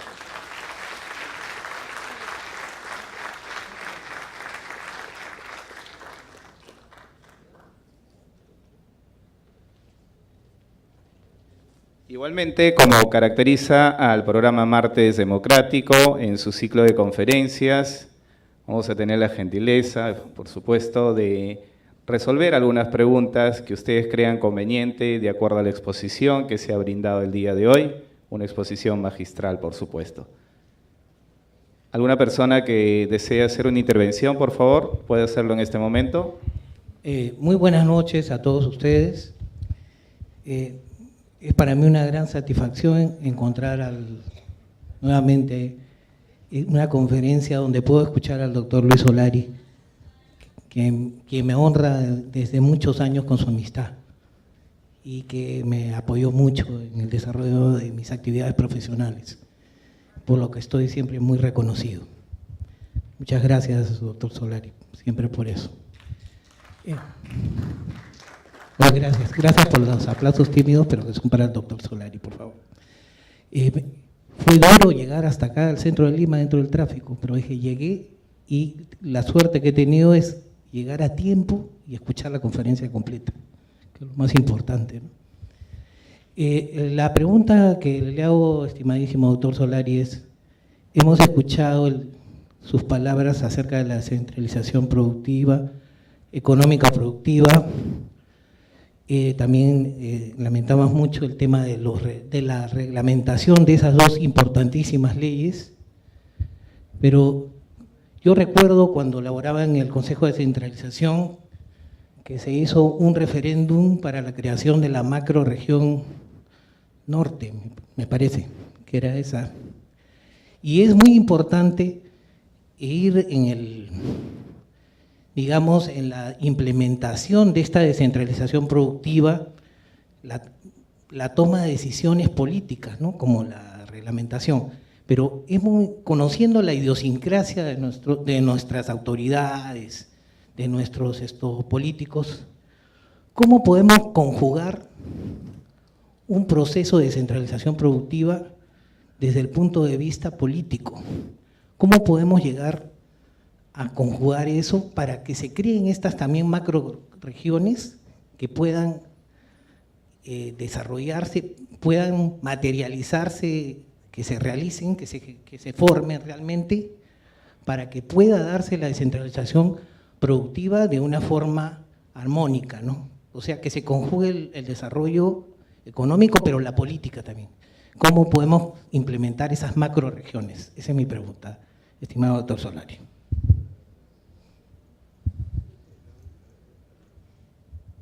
Para que no se diluya, además cuando uno junta varias preguntas, a uno le tocan 50 frases de respuesta, a otro le toca media frase, y eso es injusto. Así que no hay problema. Sí, recién son 8:15, tenemos tiempo, tranquilos. Mire, formalmente lo que nosotros necesitamos es que lo que se haga favorezca a todos los distritos, a todos los caseríos. Si nosotros pensamos en que el camino es macroregiones, ya la población dijo que ese no es el camino, y hay que aprender a escuchar. Y no es el camino porque cada departamento tiene intereses. Hay que recordar, recordemos que no se han eliminado los departamentos. Y de repente viene un funcionario, me dice, región tal. Y le digo, ¿por qué pone usted región? Bueno, también he visto primera dama regional, ¿no? Dice, región tal. Y le digo, ¿por qué pone usted región si los departamentos están ahí? O alguien que dice, ¿cómo es posible que se hayan convertido los departamentos en regiones? Tampoco, eso no es cierto. Eso es mentira. En la Constitución se mantiene el régimen departamental y cada departamento tiene sus afinidades. Ha demostrado en la práctica que más importante que diluir a los departamentos en una macrorregión es unirlos en una mancomunidad. O sea, la asociación de, así como hay las mancomunidades de municipios, a veces pueden ser municipios que no están en el mismo departamento, pero que comparten un territorio. Entonces pueden generar sinergias y potencialidades. Entonces hay que, a veces pues uno tiene hábitos, ¿no? Y comienza a mirar las cosas de una forma y es como si uno hubiera estado en un espejismo, ¿no? Mucho mejor es buscar asociarse, ¿no? Por ejemplo, un ejemplo clásico es un consorcio, el Consorcio Productor de Frutas, que es el primer exportador de cítricos del Perú. No es una agroindustria. Son un poco más de 50 pequeños productores y no tienen las tierras contiguas. Ellos tienen, un grupo está en la irrigación Santa Rosa en Guaral, otro grupo está en Cañete y otro grupo está en Chincha. Y ellos constituyen un consorcio, no tienen la contabilidad, ni siquiera tienen contabilidad integrada. Simplemente acopian y luego las utilidades se distribuyen proporcionalmente a las toneladas recibidas. Y es primer exportador de cítrico y, si mal no recuerdo, segundo de palta en el Perú. O el Copazo es distinto. Ahí es Consorcio de Productores de Algodón Suroriente en Ucayali. Son 4.000 hectáreas, me parece. Y 4.000 hectáreas. O sea, multiplique 4.000 por 10.000 metros cuadrados, ya sabe la cantidad de terreno que es. Y cada uno, son excocaleros y cada uno tiene menos de 2 hectáreas. Cada propietario, y ellos son un consorcio, o sea, ahí sí con contabilidad integrada, y por supuesto todo ese algodón está vendido para prendas de vestir. Es decir, hay muchas fórmulas, pero la que ha demostrado ser más eficaz y eficiente es unirse por las condiciones compartidas de algo. Es como que uno hace un club, pues una asociación civil sin fines de lucro, son personas que se identifican en algo y se unen para hacerlo en forma conjunta. Eso mismo se puede hacer a nivel de municipios, a nivel de distritos, a nivel de departamentos. También se puede, sin diluir la identidad. Imagínense, pues, cómo le va usted a pedir a un arequipeño o un piurano que su capital ya no sea ni Piura ni Arequipa. Eso es imposible. Es imposible. Alguien estaría hipnotizado, pero felizmente despertó a tiempo por el sacudón del referéndum, que la gente dijo, no, yo quiero mi capital, yo quiero mi sistema, Pero sí, se hicieron algunas cosas en la descentralización. Usted sabe que al principio, cuando hubo el debate en el Congreso sobre la ley de gobierno regional, y con eso termino, algunos partidos querían que el Consejo Regional tuviera proporcionalidad demográfica. Eso significa que si yo en un departamento, ¿no?, tengo la mayoría de la población viviendo en la provincia capital y yo hago proporcionalidad demográfica, significa que el Consejo Regional va a estar compuesto en su mayoría por consejeros de la provincia capital. Y como ese no era el sentido de la descentralización, le dijo, nosotros no queremos oírnos a nosotros mismos. Lo que queremos es que el consejero traiga la voz de su provincia al gobierno regional y tiene que tener el mismo peso el consejero de la provincia capital que el consejero de la provincia más pequeña y menos poblada. Por eso es que el Consejo Regional está compuesto por una persona por provincia. O sea, en esta racionalidad de que el gobierno regional, su tarea es escuchar a las provincias y en base a eso tomar decisiones. Ahora, nosotros tenemos algunos instrumentos que no tienen otros países, ¿no? Por ejemplo, el presupuesto participativo con las mesas de lucha contra la pobreza es un instrumento poderosísimo en el cual las personas deciden, pues, el ministerio dice, tengo plata para un puente. Sí, pues, pero hoy el departamento decide a dónde va el puente. Antes era, tengo plata para un puente y lo voy a hacer en el sitio donde políticamente me convenga más. Así ha funcionado el Perú. Hoy día es donde la gente decide, ya, pues, si hay una trafa y contrata con un fulano que solamente ha hecho puentes en un papel, ¿no? Eso es harina de otro costal. Pero la idea es encontrar los puntos comunes y decir, hagamos esto juntos, unirse y para adelante, ¿no? Así que no hay que pensar más en macroregiones, honestamente, ¿no? Gracias, señora Aravena. Buenas, mi nombre es Carlos Moquillaza. Quería hacerle una pregunta.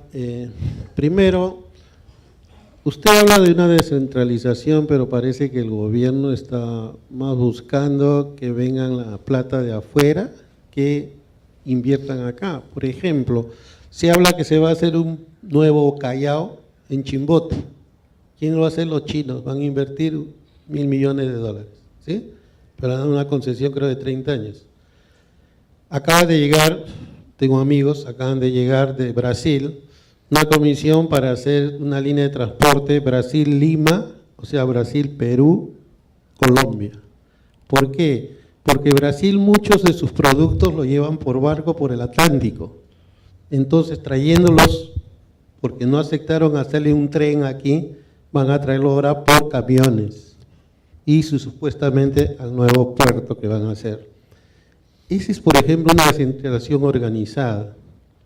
En el Perú, yo le hablo, he trabajado años en exportaciones, una empresa exportadora de limón, y antes usted ha mencionado la parte del señor Fukuda, que él exportó lo que llamamos la mandarina y la naranja.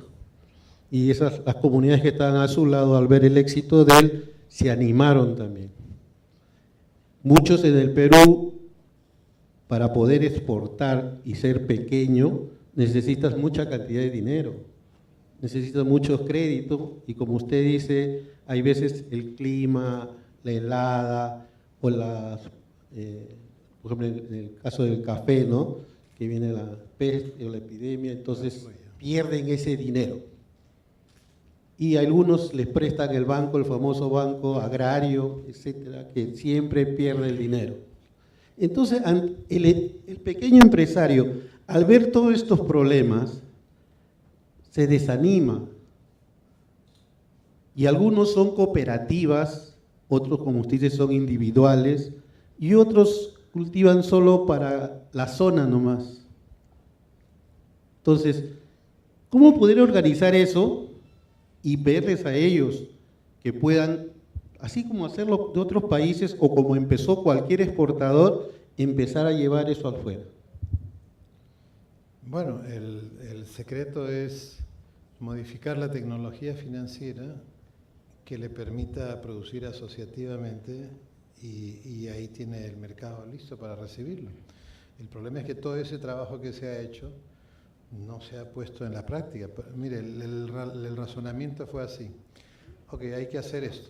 Después de consultar con un montón de gente, entonces fuimos a COFIDE a decirle, oye, queremos hacer esto. No, nosotros ya lo estamos aplicando, ya lo estamos probando. Ellos tenían una lista de gente que ellos financiaban así asociativamente, y tenían, por ejemplo, un consorcio de fabricantes de calzado, que todavía no habían comprado el cuero, y ya estaba todo vendido en las tiendas de departamento, así cualquiera.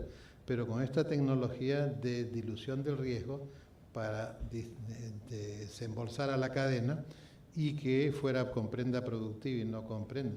El sistema está. Lo que pasa, y entonces dijimos, bueno, como no vamos a ser eternos acá, mañana esto lo van a desmontar pues los usureros rurales, ¿no? Bueno, hagámoslo pues, para que no sea discrecional aplicar esto en el Perú, hagámoslo como ley. Ok, se hizo como ley. Y el MEF no la reglamentó nunca, ¿no? Así de simple. Por eso digo, el problema no es el Estado. Siempre el problema tiene una o varias personas responsables, con nombre y apellido. En otros países hay congresistas famosos, porque se encargan pues de señalar a esos funcionarios que favorecen a los intereses en diferentes ministerios, porque para eso los han elegido, para hacer control político. El origen de los parlamentos es el control de los impuestos recaudados por el rey. Ahí se originan. El resto ha venido después, que la representación, que no, es control político de lo que hacen los otros. Entonces yo, lamentablemente, estamos en esta situación.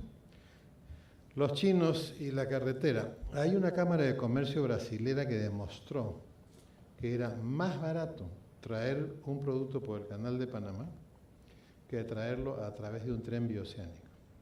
Que el tren bioceánico salía el flete más caro que traerlo a través de Panamá, y ahí es donde los brasileros quitaron su interés. Ok, los chinos ahora quieren hacer un tren, quieren hacer no sé qué yo, por razones estratégicas. No les importa cuánto cueste, no les interesa si es rentable, lo que les interesa es cruzar el territorio. Esto es como si China viniera y dijera, bueno, pues ¿sabes qué? A ver qué aerolínea hay acá. LC Perú, ya, la compro. Y a los 6 meses resulta que LC Perú es el competidor de LAN en los cielos de América Latina. Entonces tiene usted a un país que es el jugador más fuerte en esta canchita nueva, que es la Cuenca del Pacífico, en un lado de la cancha y en el otro lado los cielos aéreos. ¿De qué clase de juego estamos hablando? Eso ya tiene otro... No se olvide, en ese momento América Latina es como un casino, donde los jugadores ponen las reglas. ¿Usted conoce un casino usted que ha ido a un casino alguna vez? ¿Usted pone las reglas? ¿Los jugadores ponen...? No, la casa es la que pone las reglas. América Latina es un casino en que los jugadores ponen las reglas. Y cuando los dueños del casino no quieren hacer, los compran. Como las constructoras brasileñas, los compran. Y los felipillos se venden. ¿No? Porque para eso hay felipillos pues, en la historia. Se venden, por plata baila el mono. Entonces, ahí tenemos un problema mayor. Felizmente, nosotros tenemos una Cancillería muy profesional, que en el momento que ellos ven que hay alguien que está queriendo apropiarse de los dos arcos del partido, imagínate, pues tiene arquero acá y arquero allá, ¿qué clase de juego, a qué está jugando? Entonces uno tiene que estar mirando permanentemente, la Cancillería mira, y por supuesto, usted no puede tener todos los puertos concesionados en manos pues de un país, ¿no? Para eso, ¿quiénes tienen experiencia portuaria? Los holandeses, los ingleses, los árabes. Vaya a ver este puerto maravilloso de Tánger, ¿no? Los marroquíes, Tánger de los marroquíes. Entonces, uno tiene que diversificar sus inversiones de tal forma que usted es como hacer una fiesta donde están todos sus amigos, ninguno se ha olvidado de usted. Obviamente eso fortalece la amistad, fortalece las relaciones estratégicas y fortalece la posición del Perú. Por eso es que nuestra Cancillería está muy atenta, pero estaría más atenta si comercio exterior estuviera en la Cancillería, como es en Chile y como es en Brasil. ¿Por qué? Porque hoy día, ¿quién hace geopolítica comercial en el Perú? El comercio exterior ya está, así está ahí, hay un comercio exterior por razones económicas, pero hoy día hay geopolítica comercial. El dinero y los bienes de un país se mueven hacia otros por las razones estratégicas del país del cual se origina la mercancía o el bien a comerciar, ¿no? Por eso es la guerra comercial entre Estados Unidos y, o sea, ¿cómo? A ver, Estados Unidos solo tiene balanza comercial positiva con el Reino Unido, pero así, de este tamaño. Y con China tiene una balanza comercial negativa de 8.000 millones de dólares al año. O sea, sale más plata de la que entra por el comercio exterior. Entonces, es justo, imagínense que el Perú tuviera una balanza permanentemente negativa comercialmente. Comienzan a cerrar pues las empresas, que es lo que pasó en un momento en el Perú. Entonces, obviamente, el país está en una guerra comercial, pero es una guerra entre comillas, es una negociación con bluff, un atarante. Y al final se van a poner de acuerdo, pero el intercambio no puede ser eternamente 8 billones de dólares anuales negativos. Eso es ¿Por qué? Porque es obvio que el otro está comercializando sus bienes por razones estratégicas adentro de un país con el cual está compitiendo por el gasto de defensa mundial de aquí al año 2025. O sea, nosotros miramos todo desde acá, la gente raja de Trump, pero a la hora que uno se mete y a estudiar el tema, se da cuenta pues que algo de razón tienen, no importa la personalidad del presidente, algo de razón tienen, ¿no?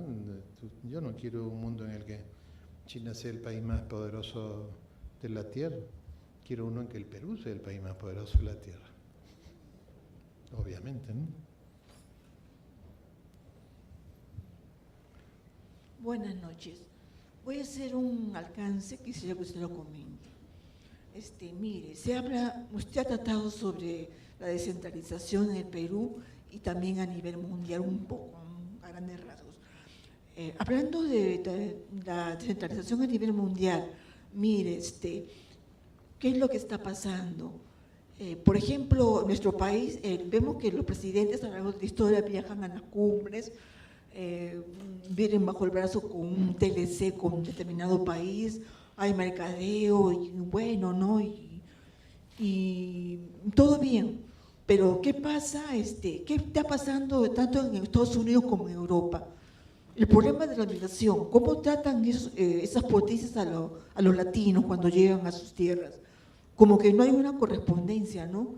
Y como lo que usted está diciendo, la balanza, ¿para qué pesa más cuando, por ejemplo, un TLC entre Perú y Estados Unidos o un TLC con un país de Perú con un país de Europa? La balanza siempre va a ser negativa, ¿no? Por lo mismo que somos un país dependiente, ¿no? Que no tenemos que aceptarlo, nosotros somos un país dependiente. Recibimos, por lo mismo que tenemos un alto índice de pobreza. El Perú es pobre, no somos un país que está bien, somos pobres, lo dice nuestro interior, nuestra parte andina, nuestra parte selvática, hay pobreza y bastante atraso.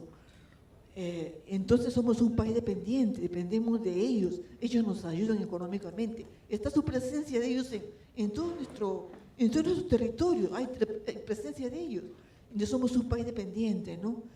Entonces, ¿y cuándo va a acabar esa dependencia? ¿Cuándo vamos a ser realmente libres? Y se acerca el Bicentenario en el 21. ¿Vamos a llegar a ser un país, al menos en algo libres? ¿O qué expectativas hay? ¿O en qué condiciones recibe el país este Bicentenario? Bueno, la balanza comercial peruana es, desde el año 2002, 2003, es permanentemente positiva, o sea, favorable al Perú, ¿no? En México, por ejemplo, su balanza comercial con Estados Unidos es positiva, pero su balanza comercial global es negativa. ¿Y por qué razón? Esa es una de las cuestiones de la que tampoco nadie quiere hablar. El comercio exterior tiene dos efectos perniciosos que son controlables. Esto es como que usted toma un fármaco y el fármaco le afloja el estómago. Oye, el fármaco lo necesita sí o sí. Bueno, quítate los jugos, no tomes leche, no comas nada crudo mientras tomes este remedio para que no te moleste el estómago.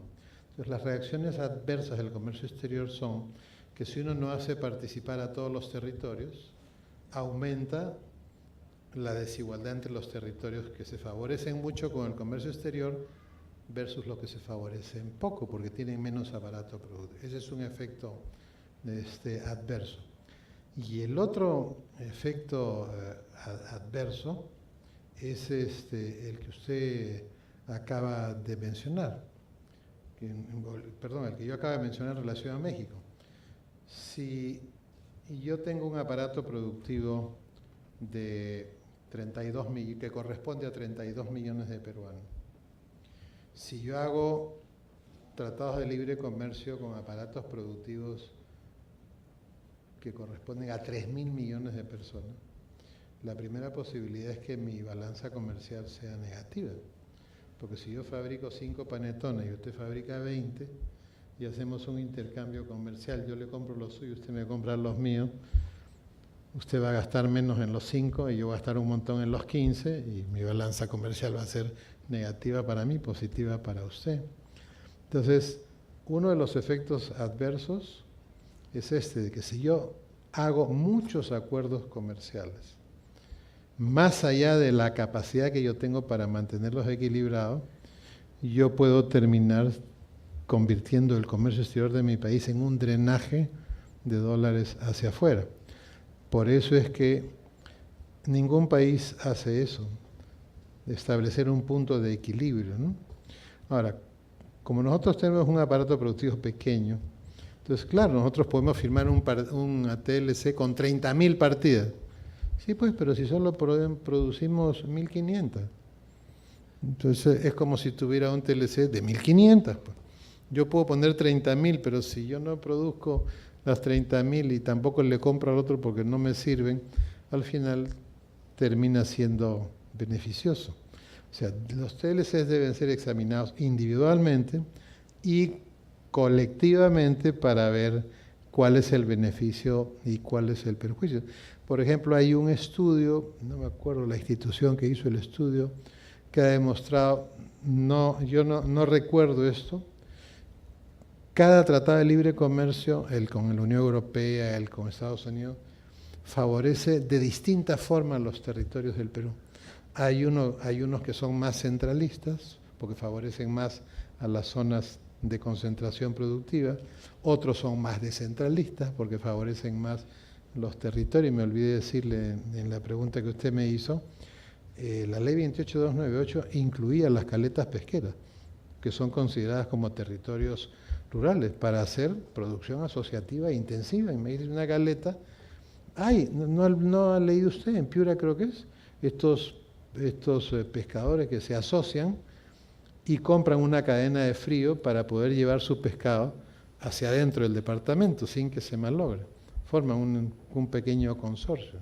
O sea, incluye, porque esto tiene beneficios tributarios, otra cosa, pero regresando a lo suyo, entonces, no es que somos dependientes, porque tal dependencia, imagínense, si yo pongo un kiosco de butifarra y usted todos los días me compra uno, yo no soy dependiente de usted, porque si usted me deja de comprar y el señor sabe que son las mejores de Lima, él va a venir de San Juan de Miraflores a comprar mi butifarra, como hace la gente hoy día en Lima. Esto es igual, si yo le vendo a China X cantidad y veo que su clase media va creciendo, y me doy cuenta que China está comprando hierro y cobre por todas partes a precio, tumba el precio y después compra barato porque necesita para electrificar, y veo que está comprando harineras de pescado porque necesita harina de pescado para darle de comer a los animales que se quiere comer su clase media. Y yo no le puedo vender pues mis zapatos.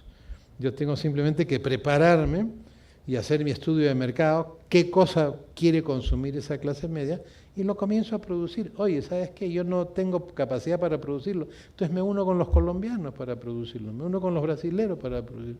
Hacemos no un tratado de libre comercio, un tratado de libre comercio conjunto con ellos, pero para determinados... O sea, hay 1000 posibilidades, pero para eso uno tiene que tener unido el comercio exterior y la política. Hoy día en nuestro país están separados. La Cancillería brasilera los tiene unidos y la Cancillería chilena los tiene unidos. Migraciones hoy día es un tema policial o político. ¿Qué dice usted, maestro? ¿Ah? Policial sigue siendo, no es político. ¿Le parece que no? Bueno, pensamos distinto. Y pensamos distinto simplemente porque la migración venezolana ya es un tema político. La velocidad, usted va a cualquier aeropuerto del mundo y parece la procesión de los milagros. La cantidad de gente que se mueve. Mire usted hoy día, acaban de pescar en Argentina, ¿no?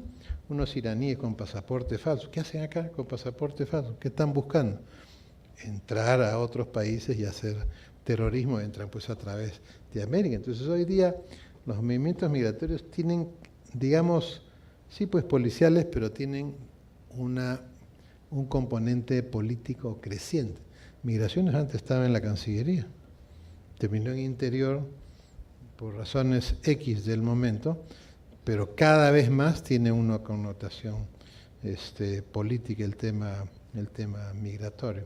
Entonces va cambiando y uno va cambiando decisiones y cambiando actitudes y al final redistribuye el trabajo internamente. Entonces acá no hay ninguna persona o institución que yo conozca, ni siquiera ADES, que está haciendo un estudio de proyección hacia el año 2030, 2040 de qué cosa va a consumir la nueva clase media china, que era 2% en el año 2000 y va a ser 80% en el año 2025. Si tenemos uno de los 6 países, el 6º país más biodiverso del mundo, el Perú. Y no hay nadie que esté proyectándose. A usted le daría vergüenza saber la cantidad de todas las importaciones chinas, cuánto es la importación peruana, mínima. Todavía tenemos unos minutos, por favor, para... Acá el señor está pidiendo hace rato, pero... Ya, voy a ser corto, prometo ser corto sí, para... Buenas noches. Buenas noches. Por un lado, mapa potencialidades con regiones similares de biodiversidad y recursos naturales. Por otro, tenemos la Constitución, artículo 192, que da facultades o competencias al gobierno regional, gobierno 25, gobiernos locales. Competencias. Ironía, a gobiernos locales le da sostenibilidad de recursos naturales. ¿No cree usted, doctor Solari, que las competencias deben estar asociadas en la Constitución a las potencialidades de regiones similares? Lo que pasa es que nosotros miramos los departamentos, pero los departamentos, las potencialidades están distritalizadas. ¿Eso? O sea, yo no puedo tener en mi casa que todas las ventanas miren hacia un mismo sitio, miren hacia diferentes sitios igual. En un departamento hay potencialidades a veces totalmente distintas y disímiles. Entonces, estas potencialidades, obviamente, las competencias deben estar vinculadas a las potencialidades, pero usted no las puede meter en una norma. Uno de los problemas que tenemos en el Perú, aparte del presidencialismo extremo, la vengatividad política, está el normativismo. O sea, tal cosa puede que meterlo en una norma, ¿no? Si hay un mapa de potencialidades, la autoridad, ¿por qué no las usa? ¿Por qué el alcalde distrital de tal sitio provincial no usa este mapa de potencialidades? Porque no sabe, pues. Entonces, para eso es esta ley 28304, que iba a formar a los municipios con capacidad de convertirse en un promotor productivo usando sus potencialidades. Ok, yo comienzo a utilizar mi mapa de potencialidades y de repente descubro en el camino una potencialidad que no está en el mapa. O yo desarrollo una destreza o una capacidad que no aparece en ninguna parte. Si está en una norma, la norma puede ser restrictiva. La costumbre normativista del Perú es que la norma sea reglamentarista, o sea, lo más restringida. Cuando la norma, en esos casos, tiene pues que fomentar la creatividad, ¿no? Porque usted, estas normas en las que usted solo puede hacer lo que dice la norma, son un drama hindú de esos que pasaba en el cine City Hall cuando no era un templo evangélico, claro, para llorar todo el día. Entonces, no se olviden, presidencialismo extremo, normatividad, vengatividad, son características de la política. Oye, hay un hueco en la pista, hoy hay que hacer una ordenanza. No, hay que ir y taparlo, ¿no? Y meterle un cocacho, porque si tiene 10 huecos en una pista que está hecha hace un año, hay que ir y hacer un proceso de investigación, ¿no? Ahí sí hay normas, ¿no? Tantos tiempos puedes reclamar después de entregar la obra, etc. Pero hay que dejar, usted deja libertad a la creatividad, pero le da herramientas a la persona. Entonces, el rol de subsidiariedad no es pues el que está en la Constitución, es la subsidiariedad productiva, económica productiva. O sea, hay que dar asistencia al que no conoce para que conozca y sea independiente. Y si usted lo restringe mucho por la norma, puede terminar esa persona gustándole equívocamente y antidemocráticamente depender toda la vida de un programa social, cuando lo que uno quiere es que sea independiente y libre realmente, como ha dicho la señora, ¿no? Gracias, señora. Y la última, bueno, ya, yo sé que la suya va a ser la última, pero de ahí... Manaya Cascanqui, Huayca Panaicuna. Ñoca Nicolás Santander, Camayo Tahuantinsuyo. He saludado a los presentes y en especial de manera fraternal. Queremos nosotros saber por qué, si la Constitución del Perú dice que el país es un país pluricultural, Sin embargo, ¿por qué existe un ministerio de una cultura?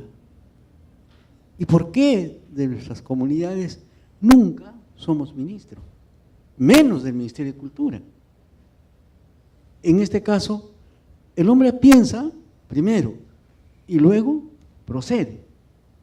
Es una manera racional de desarrollarse la humanidad. Sin embargo, acá en el Perú es al revés, ¿no? ¿Y cómo entonces vamos a creer si estos señores que son de Estado jamás nos dan la razón? ¿Cuántos años estamos pidiendo un precio justo a la leche? O un precio justo a las fibras, a nuestro trabajo. Y solamente quieren que nosotros seamos buenos productores de materia prima.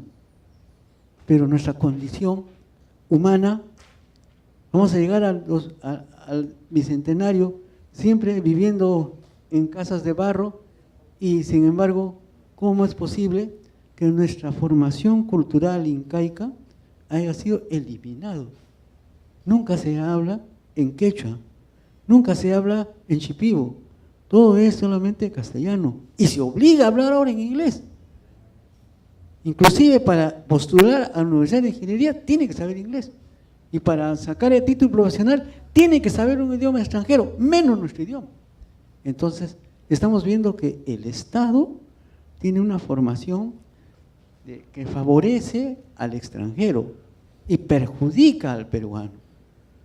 Nosotros creemos, Señor, y porque tenemos fe, de que debemos realmente recapacitar.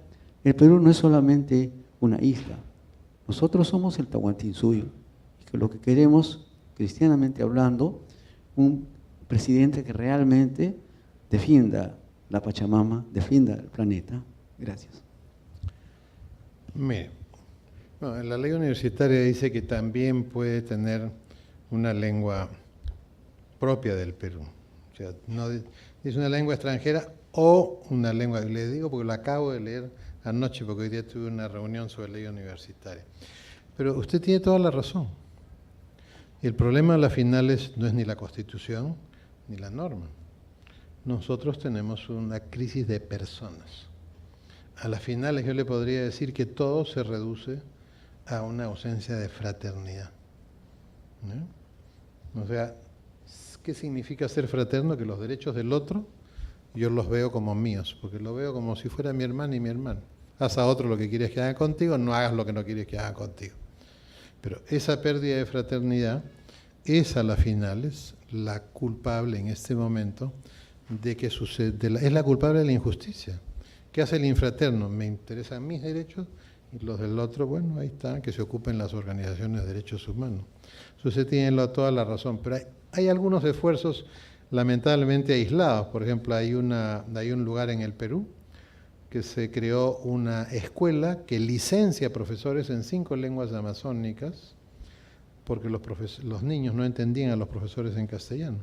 Entonces hoy día de ahí salen profesores en 5 lenguas amazónicas y les dictan clases a estos niños en estas 5 lenguas. Entonces obviamente hay esfuerzos aislados. Esto que yo le hablaba de la descentralización productiva, ¿qué cosa es la asociatividad?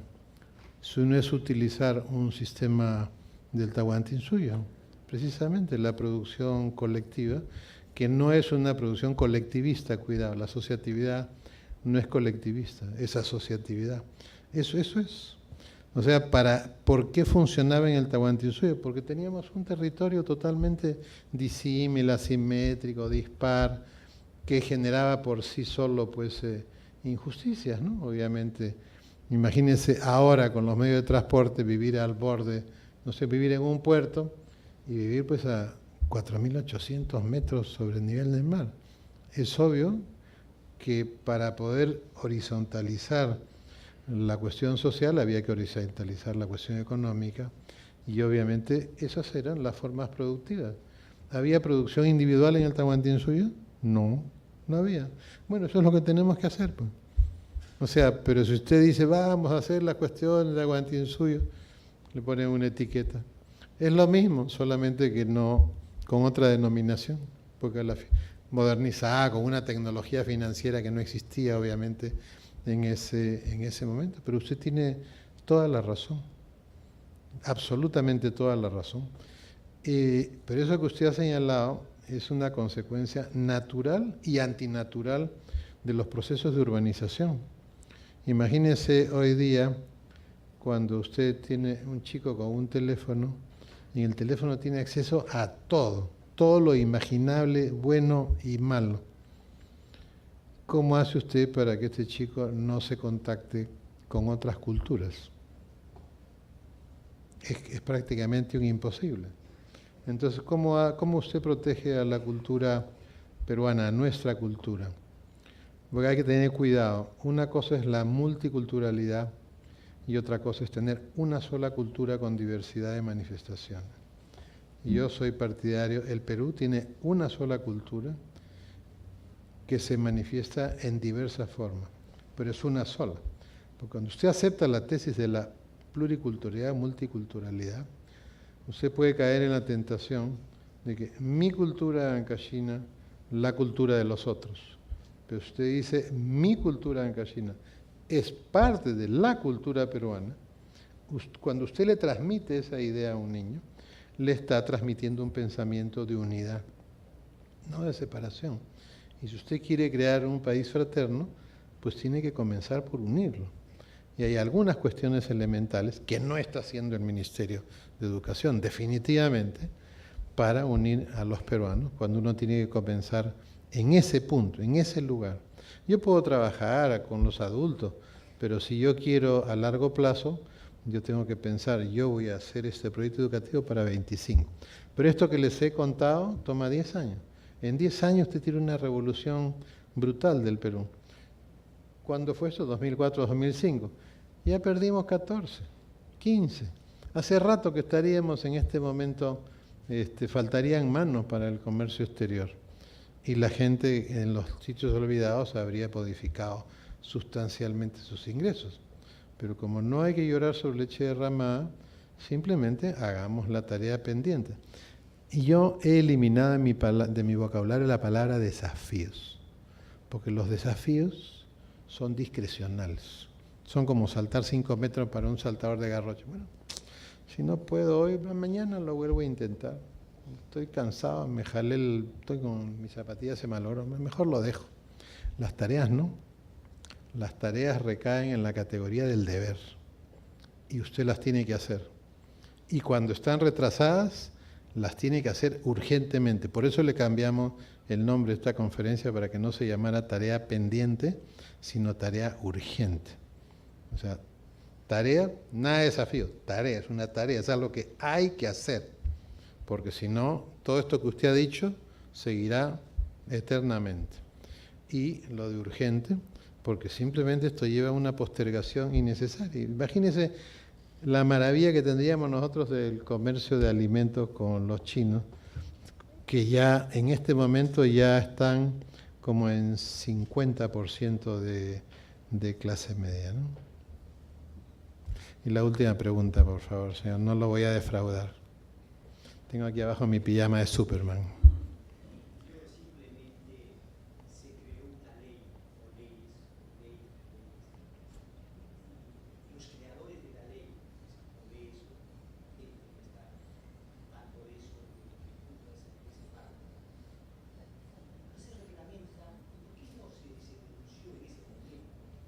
Pregúntele a los congresos que vinieron a partir del 2006. Claro, si es una ley 2004-2005 y no se reglamenta, porque como no se hace control político en nuestro país desde los parlamentos, entonces si no se hace control político para el menudeo, menos para cada ley que sale del Congreso, debería tener, ¿no es cierto?, una comisión de control político jurídico. ¿Eso qué significa? Primero, mirar si todas las ordenanzas y normas que salen, se puede hacer. Uno puede crear un software para hacer eso. Colisionan o no con alguna norma importante. Y en el caso de las leyes, no todas las leyes necesitan reglamentación, pero las que necesitan reglamentación, se cumple el plazo que dice la ley y el Congreso puede mandarle una nota, no al primer ministro, porque en la Constitución el que tiene la potestad de reglamentar las leyes es el presidente, que no dice el Ejecutivo, dice potestad es del presidente, reglamentar y cumplir las leyes. Entonces, obviamente no se le puede acusar al presidente, pero sí al primer ministro, que es el responsable del presidente para reglamentar la ley y comenzar a aplicarla. Entonces, la mejor forma de no aplicar una ley es no reglamentándola. Además, yo tengo que decirle, porque tampoco no me voy a quedar callado, yo he sido presidente de la Comisión de Economía. Yo he visto normas aprobadas por el Consejo de Ministros que vienen como proyecto de ley, y a la hora de su debate y de su trabajo, ver a funcionarios del Ejecutivo boicoteando la norma que viene del Consejo de Ministros.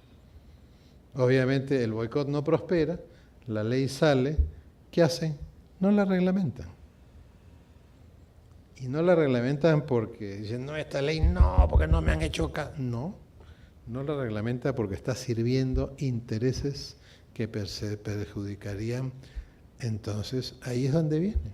Pues digo, hay otros países donde hay congresistas famosos que la gente, que están 30 años en el Parlamento. ¿Por qué? Porque son, entre comillas, malditos cuando hace control. Yo he visto en un parlamento extranjero, he visto citar a un funcionario extranjero todavía, y he visto al diputado, ni siquiera al senador, decirle su vida, y mirar al funcionario extranjero que temblaba como una hoja de papel, y el fulano seguía y seguía, lo seguía chancando. ¿No? Y se malograron las relaciones con ese país, entre los países. No, el tipo está haciendo su trabajo. Pues esos son países donde es absolutamente claro cómo se hace control político. Acá yo solamente he visto un manual de la Fundación Konrad Adenauer de cómo hacer el control político en el sector defensa.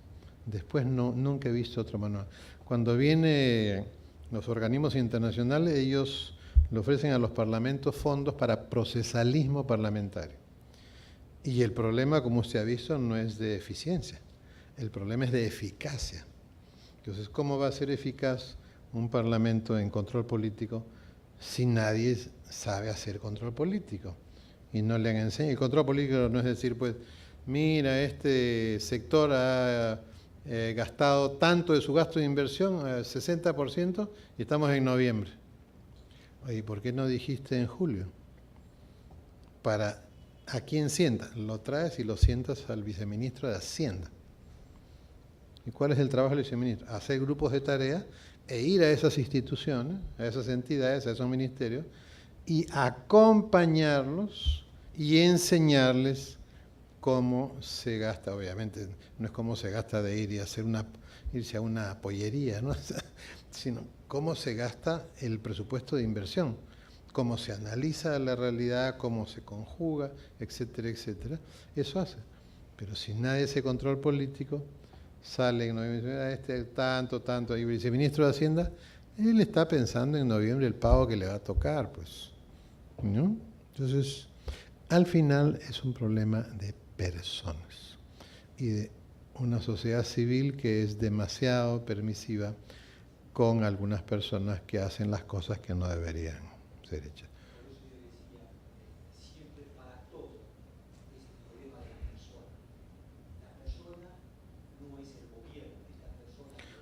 Ah, claro.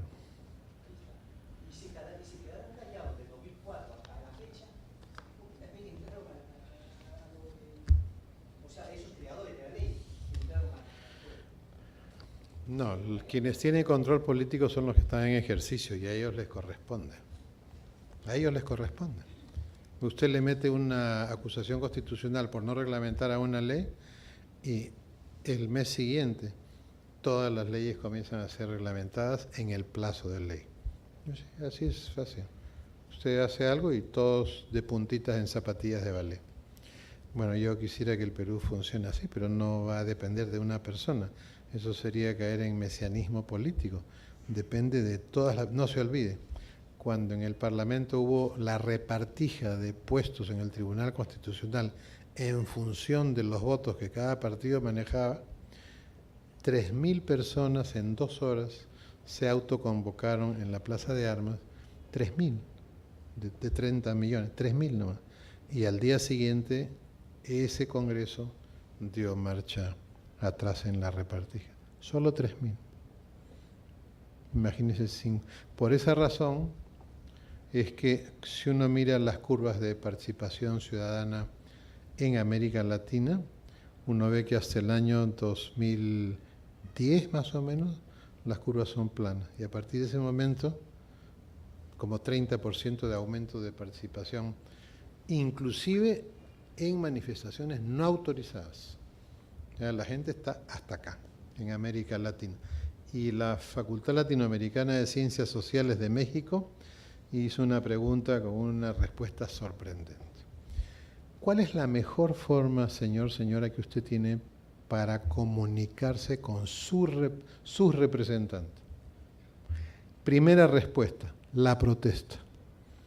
Primero, en los medios de comunicación, y segundo, la protesta en la calle. O sea que en América, por esa razón es que usted ve que más gente sale a las calles, pero ya en cosas gigantes, ¿no? En Colombia han cambiado leyes. Me acuerdo fue un famoso tema, 30 y tantas marchas en 30 y tantas ciudades el mismo día. En la noche tuvo que salir el presidente, que era político, a decir, bueno, en Colombia esto que ustedes piden que no haya, no va a haber. Y lo hizo. Pero así, 30 y tantas ciudades marcharon en la calle masivamente, ¿no? Entonces, mientras no haya acá una sociedad civil fuerte, porque en Europa y en el hemisferio norte hay, porque a la hora de pagar los impuestos, este es mi pago de impuestos, yo tengo acá una esquinita aquí arriba que es de libre disponibilidad. Entonces yo esto se lo doy pues a la Conferencia Episcopal Alemana, a la Fundación Konrad Adenauer, a la Fundación Hans Heidel, a la Fundación Heritage, a la Asociación de Perritos de Tres Patitas, ¿no? Se la doy a la U, a la Alianza, para que nadie se pelee acá. Entonces, eso no existe en América Latina. El día que nosotros podamos decidir, yo quiero darle a la asociación civil sin fines de lucro tal, este cachito, entonces tiene usted una sociedad civil que no tiene que venderse al extranjero para que le den plata a cambio de que haga la agenda extranjera, sino que haga su propia agenda. ¿Y cuál es la propia agenda en países como el nuestro? Lo que le mencioné, tener que el Estado dirija la cuestión pública y que el Perú lo dirija las peruanas y peruanos de la sociedad civil. Eso es hoy día esa es una verdad, ya no es el contrapeso, no. Una democracia hoy día es el sistema, por supuesto, donde se privilegian los derechos de las personas, en el cual el Estado dirige la cuestión pública y la sociedad civil dirige el país. Eso hoy día es una democracia. El resto, digamos, es una parademocracia, ¿sí? Acá el Estado dirige todo. Y eso no debería ser. Casualmente para que no pasen estas cosas. Como el Estado dirige todo, es que pasan estas cosas, que no se reglamentan, que fulano cobra por hacer trámites y cosas por el estilo. Bueno, muchas gracias a todos, especialmente a usted, señora. Muy bien, mi agradecimiento en lo personal al doctor Solari, gran ejemplo, gran maestro. Tuve la oportunidad también de trabajar en algún momento, grandes enseñanzas, y nuestro agradecimiento infinito. Gracias igualmente al público que se ha hecho presente esta noche, y igualmente aprovechar la oportunidad para invitarles este próximo martes, ya cercano a celebrarse el Día Mundial del Autismo. Hemos preparado también una conferencia con este tema de vital importancia. Así que quedan todos invitados. Muchísimas gracias por su participación. Hasta el próximo martes.